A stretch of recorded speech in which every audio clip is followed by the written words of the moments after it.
Olá pessoal, eu resolvi fazer esse vídeo porque muita gente ficou me pedindo aí para mim mostrar como era a minha organização, minha rotina de estudo que eu fazia durante a minha preparação para o vestibular no ano passado e nos outros anos também que eu andei me preparando. Eu resolvi fazer 5 passos aí que eu fazia para poder estudar e dividir com vocês essa experiência e espero que vocês gostem. Primeira coisa, primeiro passo, organização. Minha semana de estudo ela começava no domingo. E hoje, aproveitando que é domingo, eu vou estar mostrando para vocês um pouquinho como eu fazia. Eu sentava e organizava tudo o que eu ia fazer durante a semana. Isso é muito importante porque quando eu chegava na segunda, na terça, na quarta, na quinta, na sexta e até no sábado, eu já sabia exatamente o que eu ia fazer. A tomada de decisão não precisava ser naquele dia, porque quando a gente acorda, por exemplo, na segunda-feira cedo, e a gente ainda vai decidir o que vai estudar, aí certamente bagunça e você acaba estudando mais num dia do que no outro. Então você não consegue construir uma rotina muito fixa de estudo se você fizer desse jeito.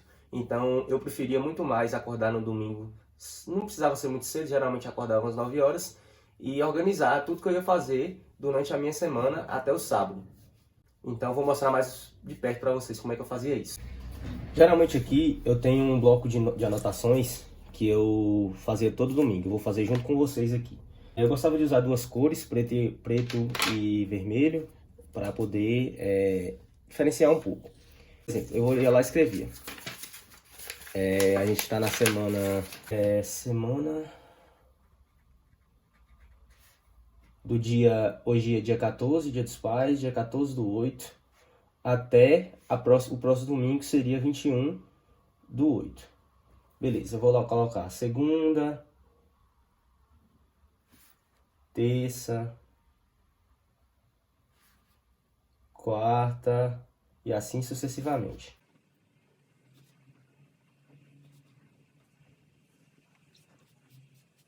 Eu vou aproveitar e mostrar para vocês como está sendo minha organização na faculdade.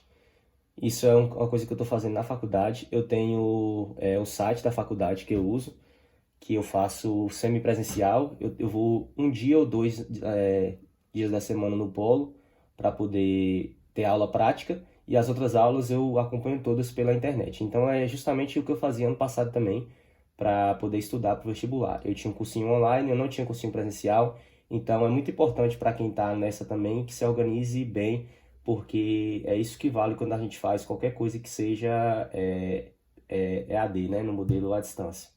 Pronto, eu já entrei aqui no site e vi justamente o que é que eu vou ter que estudar. Por exemplo, eles dão datas pra gente, pra poder, assim como no cursinho também, que eles dão cronogramas, então eu tenho que saber certinho o que é que eu vou estudar. Por exemplo, segunda-feira eu posso estar colocando algumas aulas e algumas listas de exercício, então eu vou lá e anoto aqui, igual eu vou mostrar o da semana passada que eu fiz. Eu tinha aulas teóricas, mais certas páginas do livro da unidade 1 que eu ia ler, já estava tudo anotado aqui. E também fazer outras coisas lá, como lista de atividades e tudo mais. Eu tenho que colocar tudo certinho que eu vou fazer durante todos os dias da semana. A faculdade aqui, como está começando, eu não tenho muita coisa, mas geralmente quando eu estudava pro cursinho, eu colocava toda a semana. Aí no sábado, geralmente no sábado, eu colocava simulados para fazer. Mas o importante é o que? Você colocar na segunda-feira tudo que você vai assistir, você fazer mais ou menos uma base. Por exemplo, se a aula tem 1 hora, você coloca a sua disponibilidade de tempo, o seu modo como você vai fazer e tenta organizar tudo durante a semana. Seu papel hoje aqui no domingo é colocar tudo que você vai fazer quando você acordar e não precisa colocar tipo assim, 8 horas eu vou fazer isso até 9 horas, porque eu acho que isso não dá muito certo. Você pode colocar, a parte da manhã eu tenho que fazer isso, parte da tarde eu tenho que fazer isso. E se tiver mais tempo para estudar à noite, coloca, parte da noite eu tenho que fazer isso. E organiza tudo certinho, tudo certinho. Porque a partir dessa organização, quando você chegar, por exemplo, amanhã na segunda-feira para estudar, você já vai saber exatamente o que você tem que fazer, quais listas de exercícios você vai ter que fazer, quais matérias você vai ter que assistir. E isso é muito importante, isso é a dica essencial para quem começa a estudar. Segundo passo, gente, e muito importante, que é assistir aula e ver a teoria. No meu caso, como eu estudava no EAD 100% online no cursinho ano passado, eu geralmente fazia o quê? Eu colocava a aula para rodar. E eu gostava muito, um dos cursinhos que eu mais recomendo é o cursinho do Ferreto, porque eu acho que as aulas são muito completas E às vezes eu nem precisava ver teoria de livro depois que eu assistia o cursinho do Ferreiro, porque eu achava as aulas realmente muito completas. E o que eu fazia? Eu ia lá, colocava a aula no computador para assistir, e no que eu ia assistindo, eu ia anotando algumas coisas que o professor falava. Por exemplo, aqui eu tenho umas anotações que eu fazia. Durante a aula, sem parar o vídeo. Aí, às vezes que eu não entendia, eu voltava o vídeo e tentava compreender. Retículo endoplasmático, rede de membrana distribuídas por todo o citoplasma. Aí o professor falava lá e eu anotava as partes que eu achava importante, né? Tem espaços vazios, que se chamam cisternolume. A retículo endoplasmático tem um rugoso, com muitos ribossomos, regiões que sintetizam muitas proteínas, né? Proteínas para exportação, que eu achava interessante, porque você tem no retículo endoplasmático rugoso as proteínas para exportação e os ribossomos livres exportam proteínas para dentro da própria célula. E o retículo rugoso exporta para fora, você sabe disso e tal. Nisso eu fazia essas anotações e se eu precisasse, eu ia lá, lia algum material, alguma apostila, algum livro que eu achasse interessante, caso eu sentisse dificuldade. Aí depois eu ia para o terceiro passo, né? Que é fazer as questões. Essa eu acho que é um dos passos mais importantes da sua preparação. Eu acho que 80% da nossa preparação é fazer questões. Porque é lá que você vai saber se você está errando, se você está acertando. Então, é muito importante você ter uma plataforma que disponibilize questões. Por isso que eu indico tanto a plataforma do Ferreiro, porque tinha várias listas que eu poderia fazer assim que eu terminava a aula. E eu usava essas listas para poder estudar. Ou então tem o estuda.com também, que te dá muitas questões. Você tem os filtros para você colocar as questões do Enem e tudo mais. O importante é que você tenha essas questões prontas e que você tenha anotado quais listas que você vai fazer lá na organização de domingo. Isso eu fazia bastante também. Eu colocava lá a lista tal, do site tal, que eu ia fazer, que eu já ia lá direto, depois que eu terminava a aula, ia pegar as listas para fazer, entendeu? Então, é muito importante essa parte. Gente, agora vamos falar do quarto passo, que é um passo também muito, muito, muito importante, que é a revisão. Se você não faz revisão de seus conteúdos, eu tenho certeza que você vai esquecer mais de 90% da matéria que você estudou. Não tem jeito, é revisão. E como que eu fazia essas revisões? Geralmente eu não gosto de escrever em caderno, porque eu acho que fica muito preso as linhas e tudo mais. Então, o que eu fazia? Eu pegava essas folhas A4 e usava o fichário. Então eu tinha tipo um furador que eu furava as folhas para poder botar elas no fichário. E nisso eu fazia meus resumos assim. Tá vendo essas anotações que eu falei para vocês que eu fiz durante a aula? Aí eu geralmente, depois dessas anotações, eu sintetizava num resumo para ficar mais bonitinho para você poder guardar, entendeu? Então, aqui, por exemplo, eu tenho uma impressora também que eu imprimi algumas imagens que não dava para escrever, mas se você não tiver, você pode desenhar as imagens também. E nisso, por exemplo, eu assisti aquela aula lá sobre retículo endoplasmático, né? Durante a segunda-feira. Aí todos os resumos que eu escrevi durante a segunda-feira, eu deixava em cima da mesa. Deixava em cima da mesa para no outro dia, na terça-feira, antes de começar a estudar novas matérias, eu ia lá e dava uma lida nos resumos que eu tinha feito na segunda-feira. Depois que eu peguei esses resumos da segunda-feira, que eu tinha lido tudo, que eu li, né, que eu fiz na terça-feira, no caso, que eu fui lá, peguei esses resumos de segunda, li todos, belezinha, aí eu vou lá e guardava no fichário de novo, e, por exemplo, da matéria de biologia, né, tô dando um exemplo da matéria de biologia, e colocava no fichário. Nisso, beleza, fechei minha matéria de biologia de ontem que eu tinha visto, eu vou começar outra matéria hoje na terça-feira. Aí é importante que na próxima vez que você for ter aula de biologia de novo, você vá lá do começo da sua matéria de biologia. Eu sei que é penoso, é muito difícil mesmo. Chega no final do ano, você está com quase uma resumo de papel para poder ver resumo. Mas é muito importante que você faça isso, porque senão o que você não revisa vira pó. Não tem jeito.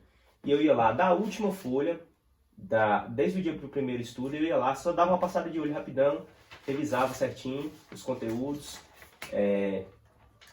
via o que era mais importante e tudo mais, e revisava.